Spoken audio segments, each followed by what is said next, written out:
Ya, oke, baik. Selamat pagi semuanya.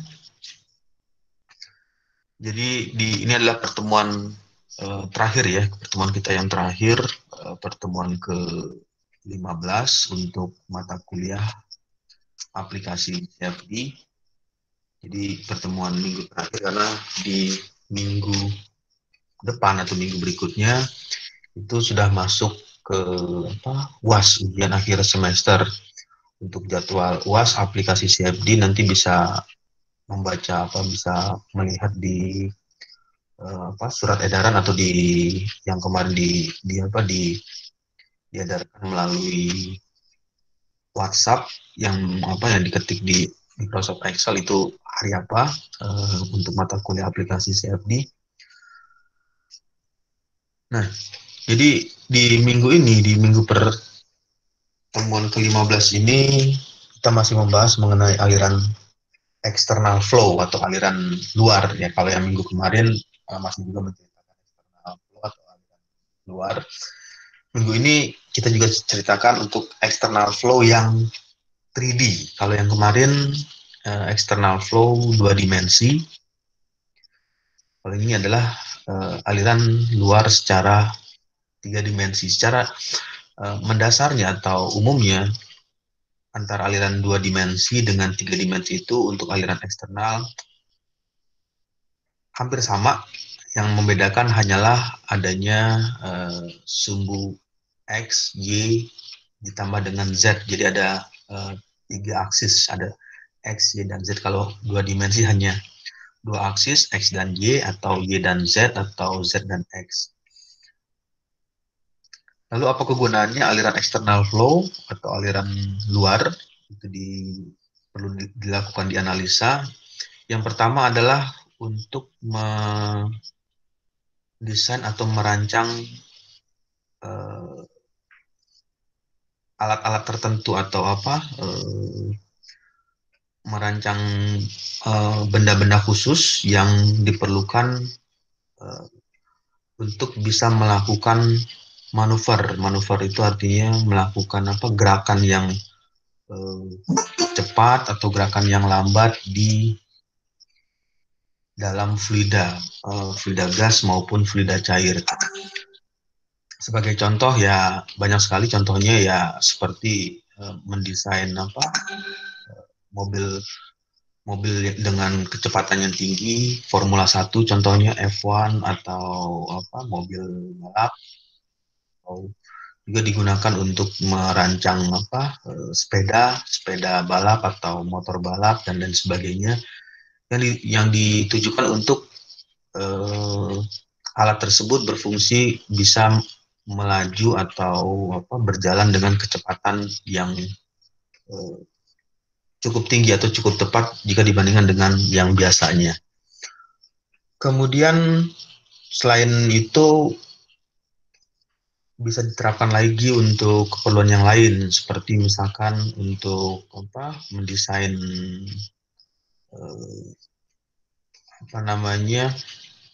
pesawat pesawat tertentu atau pesawat yang memiliki kecepatan tertentu sehingga bisa eh, didesain atau dirancang dengan cara melihat bagaimana pola aliran atau flow yang terjadi di sekitar atau di sekeliling pesawat tersebut.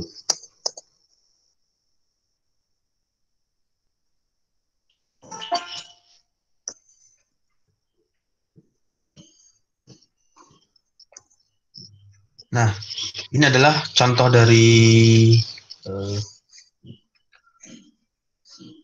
tadi ada yang baru masuk ya, siapa? Dwi Rizky Widianto ya.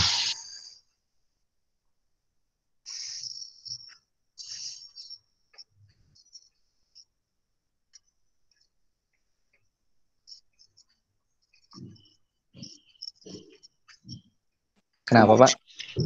Sudah masuk Dwi Rizky Widianto.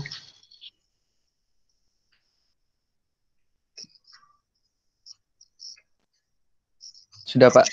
Ya, tadi katanya mau presentasi apa kelompoknya, tugas kelompoknya.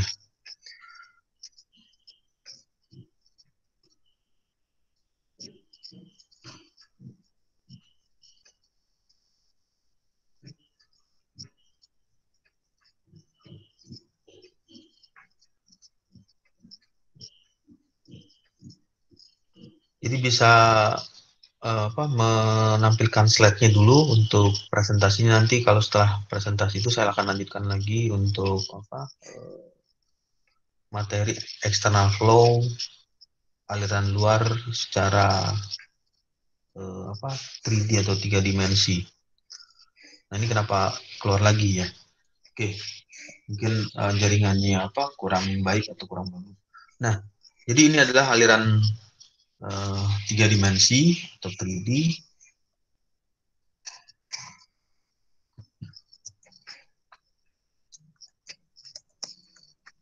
Jadi pada bagian ini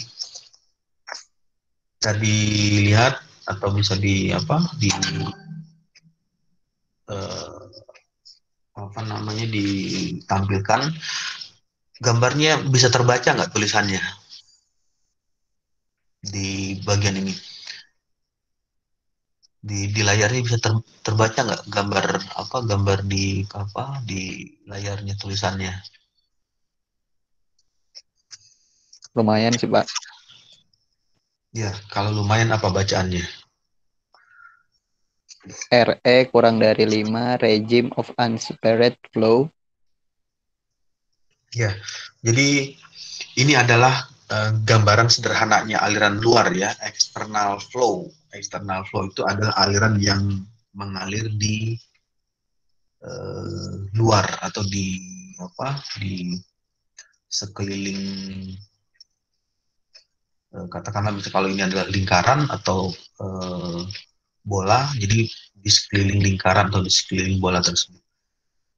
Jika Reynolds-nya ini adalah Reynolds itu merupakan bilangan non-dimensional, bilangan yang tak berdimensi. Tak berdimensi itu artinya tidak ada satuan. Jadi kalau misalnya Reynolds-nya kurang dari 5, ya kurang dari 5, 4, ya 4 aja, nggak ada 4 meter per second, nggak ada 4 meter per detik atau 4 meter per detik kuadrat. Jadi hanya 4. Jadi artinya tanpa satuan, tanpa dimensi, satuan. Jadi non-dimensional number. Nah, gambar pertama, gambar yang paling atas itu adalah Reynolds dengan bilangan Reynolds atau Reynolds number dengan nilai di bawah 5. Di bawah 5 artinya nilainya bisa 4, 3, 4,5, 2, 1, dan seterusnya. Tapi nggak ada nilai yang minus, misalnya Reynolds min 10. Nah, itu nggak ada, dia hanya sampai sampai 1. Jadi pada gambar yang pertama, jika nilai Reynolds-nya di bawah 5, maka aliran eksternal atau aliran yang terbentuk di sekeliling lingkaran ini, dia akan mengikuti kontur. Kontur itu artinya mengikuti bentuk dari lingkaran ini. Jadi kalau misalnya lingkarannya seperti ini, dia akan mengikuti. Dia akan ikuti. Ini adalah tampilan streamline atau garis alir. Jadi mengalir seperti ini. Kemudian sedikit ada lengkungan karena lingkaran juga ada melengkung. Terus lalu mengalir lagi ke belakang atau seterusnya. Jadi mengalirnya seperti ini. Kemudian jika Reynolds-nya dinaikkan atau ditambahkan, bilangan Reynolds-nya ditambahkan, alirannya akan sama seperti ini. Ada lengkungan bagian atas dan bagian bawah, tetapi ada penambahan di bagian belakang sini, di bagian belakang lingkaran ini mengeluarkan atau menimbulkan vorticity atau yang disebut dengan ini vortice in wake. Vorticity itu artinya pusaran atau vortex Jadi kalau misalnya dilihat di sini di belakangnya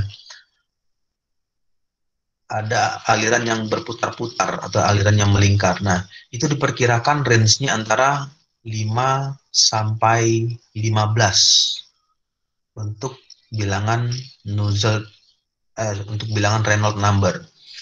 Kemudian jika Reynolds number-nya itu naik lagi 4 lebih kecil dari Reynolds 5 range-nya itu Reynolds-nya itu lebih kecil dari 90 dan 90 lebih kecil dari 150 itu yang vorticity atau pusarannya itu ada berada di sini, berada di belakang di belakang lingkaran ini, maka akan berpindah atau bergeser atau bergerak dari titik 1 berpindah ke titik 2, 3, 4, 5 dan seterusnya. Jadi pusarannya itu tidak berada di eh, belakang lingkaran lagi, tapi dia akan berpindah atau akan bergerak. Terus kemudian berubah lagi untuk Reynolds-nya yang berikutnya dan seterusnya. Nah, pola aliran yang terbentuk inilah atau kondisi aliran eksternal flow inilah yang menjadikan alasan atau menjadikan hal-hal kenapa itu perlu dilakukan atau perlu diamati untuk diteliti karena vorticity atau pusaran ini sangat berpengaruh terhadap lingkaran ini atau terhadap objek yang ada di depannya. Jadi kalau misalnya posisi lingkarannya di belakang sini tidak ada lingkaran, dengan ada di lingkaran ini akan mempengaruhi terhadap eh, lingkaran yang di depannya. Jadi kalau misalnya ketika lingkarannya ini berpindah, vorticity ini berpindah atau vortex ini berpindah, maka akan berpengaruh terhadap lingkarannya. Nah, pengaruhnya ini bagaimana? Nah, inilah yang dilakukan dengan pendekatan CFD. Apakah lingkaran ini akan ikut ikut bergoyang atau bergeser atau tekanan yang diterima atau yang diperoleh tersebut menjadi lebih besar atau bagaimana. Nah, itulah yang dicoba dilakukan disimulasikan menggunakan CFD. Ide awalnya dari sini, dari lingkaran dulu. Dari lingkaran kemudian diaplikasikan bagaimana kalau kondisi tersebut digunakan untuk mendesain atau merancang katakanlah misalkan wings atau pesawat terbang. Nah, di bagian sayap pesawat itu akan terbentuk terbentuk vorticity atau terbentuk lingkaran. Kemudian kalau misalkan terjadi di belakang mobil balap atau mobil yang digunakan untuk lomba, misalkan untuk racing, itu bagaimana pola aliran yang terbentuk di bagian belakang lingkaran tersebut atau di bagian belakang mobil tersebut dan seterusnya. Jadi ide awalnya dari sini. Kenapa external flow atau aliran luar itu mendapat perhatian atau perlu diamati karena dia berpengaruh terhadap objek yang ada di depannya. Nah, ini penjelasan lain dari ilustrasi yang tadi, flow over cylinder drag. Jadi pada saat ideal seperti ini, ideal flow, separated steady. Jadi ada aliran yang berpisah dengan sendirinya. Aliran yang berpisah adalah aliran ini, dua aliran lingkaran ini. Ini arah alirannya atau arah vektornya akan berbeda dengan yang ini. Jadi kalau misalnya ini mengalir dari kiri ke kanan, ini dari kiri ke kanan, dan yang ini mengalirnya adalah dari kanan ke kiri. Ini dari kanan ke kiri, sehingga dia berputar di sini. Ini dari kanan ke kiri. Jadi inilah yang disebut dengan separated, jadi aliran yang terpisah. Jadi berbeda dengan aliran utama. Aliran utamanya adalah ini. Nah, yang ini alirannya berbeda sendiri. Jadi kalau misalnya dari kiri ke kanan, dia kebalikan dari kanan ke kiri sehingga membentuk vorticity dan atau lingkaran. Lalu jika nilai Reynolds number-nya itu ditingkatkan, ya bisa seperti ini tampilannya. Ada unsteady, kemudian turbulent, terus laminar di bagian depannya alirannya stabil atau tenang mengikuti kontur atau bentuk lingkaran, tetapi di bagian belakang atau di bagian akhir dari lingkaran tersebut membentuk aliran yang berputar atau aliran vorticity. Lalu ilustrasinya seperti ini secara jelasnya. Kalau di bagian yang lain ditampilkan untuk Reynolds lebih dari kurang dari 1, misalkan 0,5, 0,7, 0,1 atau 0,1 dan seterusnya. Kemudian Reynolds sama dengan 10, Reynolds lebih dari 90, Reynolds 10 pangkat 4 berarti 10.000 sampai 100.000, kemudian Reynolds lebih dari 10 pangkat 5. Jadi pengaruh inilah atau pengaruh aliran inilah yang menjadikan alasan kenapa external flow dilakukan penelitian atau diamati ketika ingin mendesain atau merancang sesuatu di peralatan engineering. Nah, gambarannya ini adalah ini adalah external flow ketika merancang atau mendesain pesawat. Jadi dilihat di bagian wings, misalkan yang ditampilkan di sini adalah wings atau sayap bagian sisi kanan. Bagaimana vorticity yang terbentuk di belakang sini, di bagian belakang. Apakah banyak vorticity yang terbentuk, yang dihasilkan, atau vorticity atau pusaran tersebut ikut berpindah ketika kecepatan pesawat melaju dengan kecepatan tinggi atau dengan kecepatan yang paling rendah.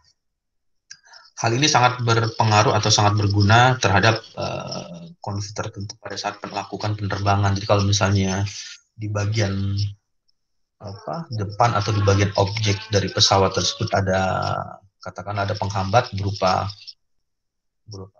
awan atau berupa cuaca yang kurang baik atau yang kurang tepat atau kurang bagus, bagaimana yang harus dilakukan atau perilaku apa yang harus pesawat tersebut lakukan? Apakah dengan cara memberikan efek tiupan jet di bagian wings, di bagian sayap, jadi ditambahkan aliran jet khusus untuk membuang vorticity atau mengurangi vortex tersebut, atau dengan cara menghisap ya. Jadi misalnya vorticity tersebut ditiup ke belakang atau vorticity tersebut dihisap sehingga masuk ke dalam wings, jadi lalu dibuang lagi ke bawah. Nah, hal-hal inilah yang menjadikan suatu rekayasa atau manipulasi atau modifikasi aliran, bagaimana menginginkan atau merancang suatu peralatan atau engineering untuk tujuan tertentu. Jadi kalau misalnya yang diinginkan adalah pesawat tersebut bisa melakukan manuver dengan kecepatan yang tinggi tanpa ada getaran. Jadi kalau misalnya ketika dia menembus objek awan, jadi pesawat tersebut tidak akan merasakan vibrasi yang cukup tinggi, tetapi hanya sedikit getaran yang diterima atau berpengaruh terhadap misalkan pesawat tersebut akan berada pada itu atau pada saat besar itu, nah yang di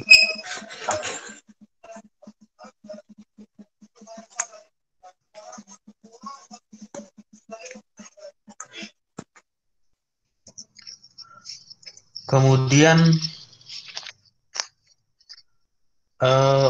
bagian ini sudah ada yang mau presentasi belum di apa grup ini? Kalau misalnya sudah ada yang kelompok yang mau presentasi, bisa dimulai untuk menampilkan presentasi tugas kelompoknya.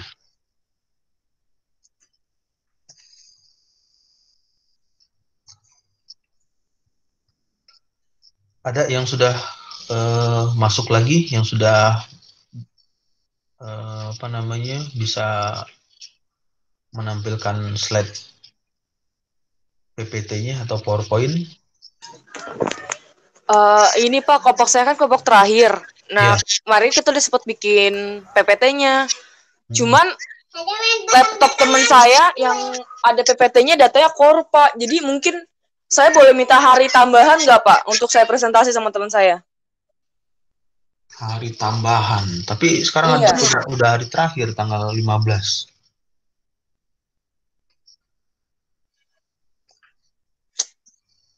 Atau kelas tambahan tapi di hari ini, Pak. Soalnya emang datanya korup, Pak. Jadi udah nggak bisa dibuka juga. Kemarin mau dikirim ke saya tapi juga nggak bisa kekirim-kirim juga. Yang lain gimana? Kalau yang lain bisa, ya bisa dilakukan. Tapi coba ditanyakan yang lain nih. Kelompok saya mau maju. Gimana?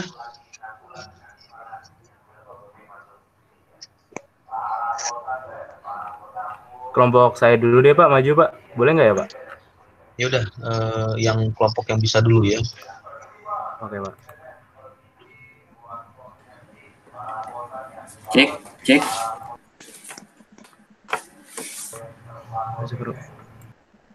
Ini aduh.